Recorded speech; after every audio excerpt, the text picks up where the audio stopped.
Message très important de Jésus-Christ. Veuillez ne pas prendre cela à la légère. Notre Seigneur Jésus-Christ ne le prend pas à la légère. Le Seigneur Jésus-Christ a dit qu'il ne voulait pas que ses filles portent du maquillage, des pantalons, des vêtements indécents, peignent des ongles, des lèvres, etc.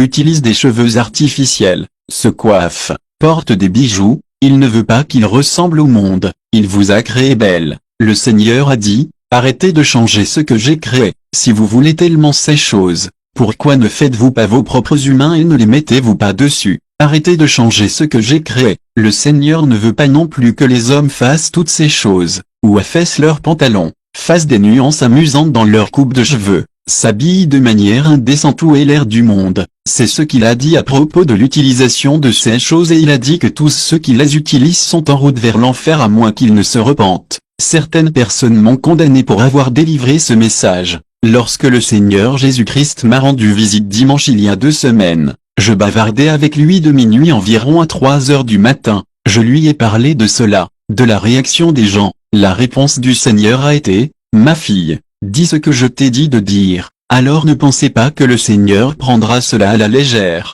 Il y avait un endroit où j'ai été appelé à témoigner de ce que le Seigneur m'a montré sur l'enfer. Je n'ai pas mentionné cette partie. Le Seigneur Jésus-Christ m'a vraiment réprimandé pour cela. Il m'a dit, que faites-vous? Vous parlez de l'enfer à ces gens, mais ils finiront quand même en enfer de toute façon, parce que vous ne leur dites pas toute la vérité. Le Seigneur a dit que je devais arranger les choses. Je ne devais jamais omettre la partie où il met en garde contre toutes ces choses chaque fois que je témoigne de ce qu'il m'a montré. C'est si important pour lui. Tenez compte des avertissements du Seigneur. Échappez à l'enfer. Jésus-Christ est mort pour vous. 1 Pierre 3, 3 à 4, 1 Timothée 2, 9, Genèse 35, 1 à 4, Exode 33, 5 à 6. Notez que ce n'est pas seulement arrêter d'utiliser ces choses qui vous sauveront. Vous devez accepter Jésus-Christ comme votre Seigneur et Sauveur, vous repentir de tous vos péchés et le suivre uniquement. Le Seigneur m'a insisté sur le fait que nous devons garder nos yeux uniquement sur lui, pas sur les autres.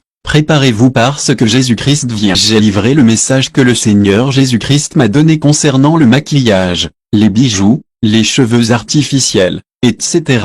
Et le Seigneur Jésus-Christ lui-même a prouvé aux gens que ce qu'il m'avait dit de leur dire était vrai. J'étais censé aller leur délivrer ce message un jeudi pendant un service de prière, mais quand j'ai assisté au service de prière du samedi, le Seigneur Jésus-Christ m'a dit, vous devez leur dire ce que je vous ai dit encore aujourd'hui parce qu'il y a quelqu'un ici qui est sur le point de mourir et ils mourront avec ces choses et iront en enfer. Prêchez contre les bijoux, les cheveux artificiels et le maquillage. Alors j'ai dit au ministre que Jésus voulait que je livre le message ce jour-là. Il m'a permis de parler aux gens et je leur ai dit, le Seigneur Jésus-Christ a dit que je devrais vous dire qu'il ne veut pas que les femmes portent des pantalons, des vêtements indécents, du maquillage, des bijoux, des cheveux permanents, utilisent des cheveux artificiels, peignent façon, où les hommes affaiblissent leurs pantalons, font des nuances amusantes dans leurs cheveux, se coiffent, portent des bijoux, etc. Il a dit que ces choses ne leur plaisaient pas et il ne veut pas d'eux sur ses enfants, pour vous dire de supprimer ces éléments. Guillemets, j'ai donc délivré ce message et leur ai donné les versets. Les démons avaient infesté la femme à travers ses étages capillaires. Après le service, nous étions tous dehors pour nous saluer lorsque le pasteur m'a dit qu'il y avait une femme pour laquelle il voulait que je prie parce qu'elle était malade. Alors je suis rentré et j'ai trouvé la dame. J'ai pris sa main et j'ai commencé à prier pour elle. Mais dès que j'ai commencé à prier, elle a sauté, est tombée au sol et a commencé à se manifester. Elle était possédée par un démon. J'ai commencé à chasser les démons. Ils criaient et disaient, nous voulons sa mort, nous devons la tuer. Elle était donc la dame qui était censée mourir dans le péché et aller en enfer comme le Seigneur l'avait dit. Jésus-Christ m'a dit que c'était à cause de ses cheveux et que dès que nous enlèverions les poils artificiels, les démons partiraient. Alors j'ai dit au ministre qui était là ce que le Seigneur m'avait dit. Ils ont essayé d'oindre les cheveux avec de l'huile d'onction mais les démons ont refusé de partir. Je leur ai dit que le Seigneur avait dit que les cheveux artificiels devaient être coupés. Les démons ont commencé à dire, nous voulons partir, mais d'abord, nous devons porter ce qui nous appartient, nous devons porter ses cheveux, puis, tout en se manifestant encore, la dame a commencé à arracher les cheveux artificiels. Les ministres ont trouvé un rasoir et ont commencé à couper les poils artificiels. Au moment où le dernier morceau a été retiré, les démons sont partis. Et le Seigneur a dit que si jamais il remettait ces choses en marche, les démons reviendraient et le sauront même davantage et leur mission est de la tuer pour qu'elle aille en enfer. Dieu confirme sa parole concernant les bijoux, les cheveux artificiels et le maquillage. Le Seigneur a dit qu'il voulait que ce soit une confirmation pour ces gens que le message qu'il m'a donné pour eux était vrai. Louez le Seigneur qui confirme toujours sa parole. Ce sujet est vraiment proche du cœur du Seigneur et c'est pourquoi il voulait que les gens aient une confirmation. Si vous utilisez encore toutes ces choses, le Seigneur vous tend la main dans ce message. Repentez-vous et tournez-vous vers Jésus-Christ. L'enfer est réel et Jésus m'a dit que toutes ces choses vous mèneraient en enfer. Quand nous sommes venus au Seigneur, il a commencé à nous enseigner sa sainteté petit à petit. Il nous a dit qu'il déteste la beauté artificielle qui comprend la permanente des cheveux, les cheveux mourants, le port de bijoux, la peinture des ongles et l'utilisation de faux ongles, l'épilation des sourcils, le maquillage, l'utilisation de perruques, les coupes de cheveux mondaines, par exemple le mohawk, les pantalons affaissés, les tatouages, les femmes portant des pantalons, ou porter des vêtements exposant votre corps de manière indécente, porter des chaussures à talons hauts, etc. Un jean 2h15 n'aime pas le monde, ni les choses du monde. Si quelqu'un aime le monde, l'amour du Père n'est pas en lui. Le Seigneur veut vraiment que nous soyons séparés du monde. Un arbre produit du fruit selon son espèce. Vous ne pouvez pas dire que vous êtes saint à l'intérieur alors qu'à l'extérieur vous êtes comme les mondes. L'extérieur montre ce qu'il y a en vous. À l'époque où le Seigneur nous avait parlé de toutes ces choses, nous avions pensé que s'étirer les cheveux par brushing n'était pas un péché, car Dieu avait seulement mentionné la permanente. Cet article raconte comment Dieu m'a dit que les gens vont en enfer pour se faire sauter les cheveux. Dieu m'a dit que le brushing de vos cheveux est juste une procédure différente, mais aura exactement le même effet que la permanente et ce n'est pas la procédure qui l'intéresse, mais l'effet. À peu près à ce moment-là, j'étais tellement malade et j'étais à l'hôpital. Dieu m'a alors montré une vision que je devais me laver les cheveux pour annuler le brushing, et il m'a dit que si je mourais alors, j'irais en enfer pour me souffler les cheveux. Dieu m'a également donné une expérience pour me montrer à quel point c'était sérieux. Je me suis retrouvé hors de mon corps et je suis descendu dans les fosses de l'enfer. En descendant et en voyant les gens souffrir et hurler en enfer, j'ai tout de suite su que la raison pour laquelle j'allais en enfer était parce que je me soufflais les cheveux. J'avais tellement peur et je me suis dit, alors ça y est, j'irai en enfer pour me faire sauter les cheveux. Et j'étais si désespéré et j'ai commencé à implorer le Seigneur Jésus-Christ pour sa miséricorde. Et je me suis retrouvé sur terre. Le Seigneur me prévenait, et s'il ne m'avait pas montré miséricorde, j'aurais été condamné à jamais. À peu près à la même période, ma sœur a eu une rencontre où elle a été attaquée par des agents des ténèbres. Ils sont apparus dans sa chambre et l'ont étranglée pour tenter de la tuer. En faisant cela, ils l'ont fouillée à la recherche de tout ce qui leur donnerait raison. Ils ont inspecté tout son corps, cherchant quelque chose pour l'accuser et à la fin l'un d'eux a dit aux autres, « La sainteté est là, oui, mais pas dans les cheveux. » Elle sut immédiatement qu'il se référait à ses cheveux coupés. C'était ce qu'ils avaient trouvé pour l'accuser. Alors Dieu a montré à Zipporah et moi que se coiffer est un péché et que les gens vont en enfer pour cela.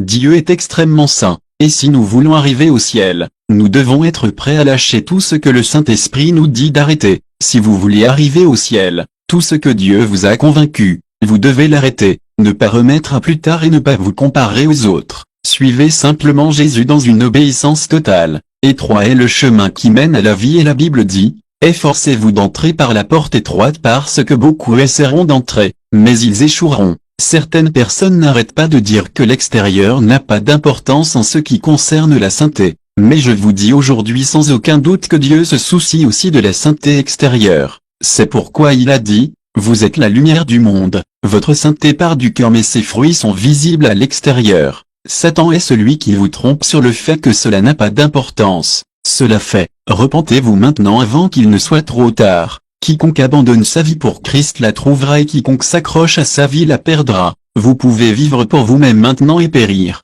ou vous pouvez vivre pour Jésus-Christ maintenant et profiter de la vie éternelle. Oui, pendant qu'ici sur terre, quand nous voyons des gens si mondains et pourtant apparemment utilisés par Dieu, ou quand nous voyons d'autres chrétiens être mondains et toujours en train de prier et d'obtenir des réponses à leurs prières, nous pouvons l'interpréter comme signifiant que toutes ces choses ne sont pas importantes, mais ils le font. 2 Corinthiens 10h12. Mais ils se mesurent eux-mêmes et se comparent entre eux ne sont pas sages. Un jour, Vous mourrez et devrez rendre compte de votre vie et vous vous rendrez compte qu'il est trop tard pour vous repentir. C'est la miséricorde de Dieu d'avoir été prévenu avant qu'il ne soit trop tard. Continuons à rechercher la correction de Dieu dans tout ce que nous faisons et vivons pour Dieu. N'attristons pas le Saint-Esprit en endurcissant nos cœurs de sa correction, mais nous soumettons plutôt à lui dans l'obéissance. 1 Corinthiens 3h19. Car la sagesse de ce monde est une folie pour Dieu. Car il est écrit, il prend les sages dans leur propre ruse. Matthieu 6h24. Nul ne peut servir de maître, car ou il haïra l'un et aimerait l'autre. Je veux partager à nouveau sur l'étirement des cheveux à l'aide d'un sèche-cheveux, car c'est quelque chose qui est pris à la légère, mais c'est tellement coûteux. Les gens vont en enfer pour elle. C'est juste un truc de Satan et il l'utilise pour piéger les chrétiens qui savent que la permanente des cheveux est un péché et que Dieu la déteste. Depuis le moment où Dieu a commencé à donner des révélations à Zipporah et moi, Satan a essayé de nous tuer de nombreuses fois. Je ne peux même pas commencer à raconter les façons dont il a essayé de faire cela, et cela s'est produit un nombre incalculable de fois. Mais nous ne sommes pas intimidés et nous ne reculerons jamais parce que celui qui est en nous est plus grand que celui qui est dans le monde. Cela fait maintenant partie de nos vies de savoir que Satan veut nous tuer mais nous n'avons pas peur car il ne réussira jamais. Seul Dieu a le pouvoir de nous prendre la vie. Après avoir partagé sur Facebook comment Dieu m'a montré qu'étirer les cheveux par brushing entraînait les gens en enfer et que Dieu a dit que c'était comme la permanente, Satan était tellement en colère parce que c'est une façon dont il piégeait encore de nombreux enfants de Dieu. Quelques jours après avoir partagé, il m'a attaqué dans la nuit et a voulu me tuer mais je l'ai réprimandé au nom de Jésus-Christ et il s'est enfui. Hier soir, vers 2h du matin, je me suis senti conduit par le Saint-Esprit à me réveiller et à prier. Alors j'ai prié puis je suis retourné me coucher. Dieu voulait me montrer à quel point Satan est en colère contre les enfants de Dieu qui renoncent à s'étirer les cheveux en soufflant. Satan était désespérément en colère. Immédiatement je me suis couché. J'ai entendu une voix très en colère et j'ai su que c'était Satan. Dans l'esprit, vous prenez simplement conscience des choses sans que personne ne vous le dise. Dieu m'a dit qu'il était fâché que les gens arrêtent le coup et aussi de la façon dont les prières qui obéissaient au Saint-Esprit avaient détruit son royaume. Il était en forme d'homme et se tenait près de mon lit. Il me parlait d'un ton très en colère en me disant, « Pourquoi t'es-tu réveillé pour prier? Pourquoi t'es-tu réveillé pour prier? Cette fois, je vais vraiment te tuer. » Guillemets. Immédiatement, il s'est transformé en un vent très puissant, soufflant là où je dormais. C'était si puissant et cela m'a donné une sensation de noyade. J'avais l'impression que quelqu'un ressentirait en se noyant dans l'eau, seulement que ce n'était pas de l'eau, mais du vent. Cela a soufflé si fort tout autour de moi et a créé quelque chose comme un creux au centre, passant au-dessus de moi et me couvrant. Le vent a fait un grand bruit, allant tout autour de moi et j'ai commencé à entendre un bruit dans mes oreilles comme ding ding ding ding. Je me noyais littéralement dans ce vent démoniaque et j'en ai levé la main en criant, « Jésus, Jésus » et quand j'ai appelé Jésus, cela a immédiatement cessé. Dieu voulait que je sache à quel point il est sérieux que Satan ne veuille pas que les gens sachent comment s'étirer les cheveux en soufflant. Quand le vent était parti, je me suis dit, donc, Satan utilise vraiment les cheveux soufflés pour emmener les gens en enfer. Nous devons vraiment en dire plus aux gens, double guillemets fermant. Puis Satan est revenu et il m'a dit,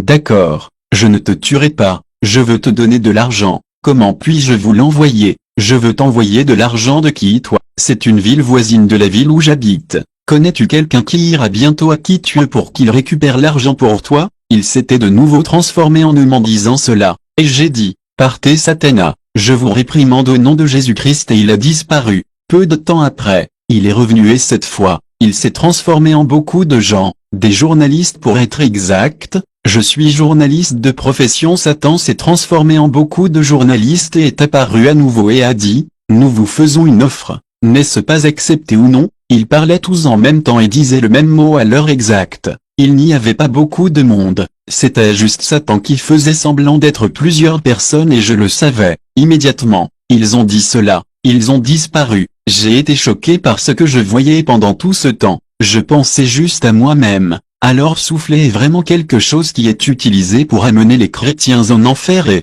c'est grave, et cela doit être partagé. Et Satan est revenu, transformé en chien brun, cette fois, son ton était différent, il n'essayait plus d'être persuasif de quelque manière que ce soit, il était très en colère et criait, ne dis rien, je t'ai fait une offre, ne dis rien. il m'offrait de l'argent en échange du silence pour avertir les gens de la façon dont s'étirer les cheveux en soufflant les mènerait en enfer. Je l'ai réprimandé au nom de Jésus et cette fois il est parti et n'est pas revenu. Dieu voulait savoir comment moi que Satan veut cacher cette vérité aux gens, mais Dieu veut que vous sachiez la vérité. Étirer les cheveux en les permanentant et les étirer en les soufflant ne sont que deux méthodes différentes pour obtenir la même chose. Celui qui fait une permanente est le chrétien qui sait que la permanente est mal, mais utilise ses cheveux pour s'étirer les cheveux iront au même enfer. Veuillez lire mon article précédent sur le souffle des cheveux. Je dois vous dire cette vérité que Dieu m'a dite parce que si je vous dis des demi-vérités, alors je ne fais aucun service pour Dieu,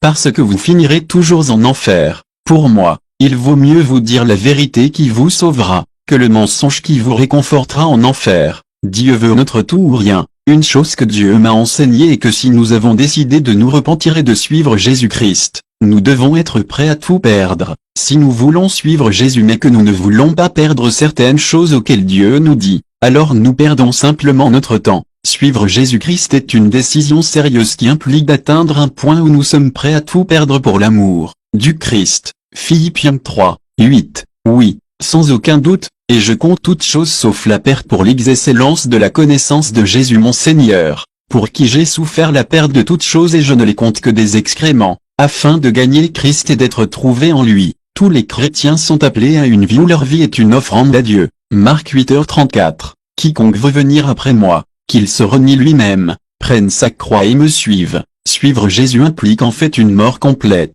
Nous mourrons, et lui vivant cela signifie que peu importe que nous aimions quelque chose ou non ou à quel point cela fait partie de notre vie, si Jésus dit de se débarrasser de cela, nous devrions être prêts à le laisser partir parce que notre vie a été offerte à Dieu. Nous ne vivons pas pour nous-mêmes, mais nous vivons pour Jésus-Christ. C'est pourquoi Jésus a dit que quiconque conservera sa vie la perdra, mais quiconque la lâchera la sauvera. Jean 12:25. Luc 9, 62. Et Jésus lui dit, aucun homme ayant mis la main à la charrue et regardant en arrière n'est digne du royaume de Dieu. Nous devons atteindre un point où peu importe ce que Dieu nous dit de faire, nous sommes prêts à le faire. C'est pourquoi Jésus a comparé le royaume de Dieu à un homme qui a trouvé une perle précieuse. Il est allé vendre tout ce qu'il avait, juste pour obtenir cette perle. Matthieu 13h45. Nous devons aussi être prêts à renoncer à tout juste pour avoir Jésus. Cependant, nous n'avons pas le pouvoir de mourir à nous-mêmes. C'est l'œuvre du Saint-Esprit. C'est pourquoi le salut est une œuvre du Saint-Esprit. Nous avons besoin de lui pour nous amener à ce point où nous sommes prêts à tout abandonner. Et il le fera si nous le lui demandons et sommes disposés à obéir. Vous avez un rôle à jouer en étant disposés à obéir, et en obéissant parce que plus vous obéissez, plus il vous enseignera et vous serez perfectionnés. Si nous essayons d'obéir à Dieu par notre propre force et notre propre force, nous échouerons. C'est pourquoi Jésus a dit que c'est l'esprit qui vivifie, la chair ne profite de rien. Jean 6, 63. La première chose que nous devons faire si nous voulons être sauvés est de croire en Jésus-Christ. Et, repentez-vous, détournez-vous de tous nos péchés, demandez le baptême du Saint-Esprit. Nous avons besoin du Saint-Esprit pour vaincre. Si vous n'avez pas le Saint-Esprit, vous ne pourrez pas vaincre. Vous avez besoin du Saint-Esprit. C'est pourquoi les gens entendront un avertissement de Dieu et essaieront d'y obéir pendant un jour ou deux puis retourneront à leurs péchés. Sans le Saint-Esprit, ce ne sera qu'un tas de règles et vous ne pouvez pas vaincre par vous-même. C'est-à-dire pourquoi Jésus-Christ a dû mourir pour qu'il fasse l'œuvre en vous. Le Saint-Esprit vous aidera à vaincre. Vous pouvez demander le Saint-Esprit même maintenant. Dieu est prêt à vous donner et Dieu est prêt à vous sauver. Demandez-lui de vous sauver. Même si vous pensez qu'il est impossible pour vous d'être sauvé, demandez simplement à Jésus de vous sauver. Il le fera. Vous ne vous souviendrez même pas pourquoi vous ne luttez plus avec l'obéissance. Jésus fera le travail en vous. Abandonnez-vous parce qu'aujourd'hui est le jour de la repentance. Repentez-vous et devenez obéissant à Dieu. Si vous voulez vraiment être obéissant, Dieu vous aidera à obéir. Jésus est puissant à sauver. Développez une relation personnelle avec Jésus-Christ en lisant la Bible, en priant et en faisant la camaraderie avec lui. C'est la seule façon dont vous surmonterez. Veuillez vous référer à mes articles précédents sur l'importance de la sainteté extérieure et intérieure. Shalom.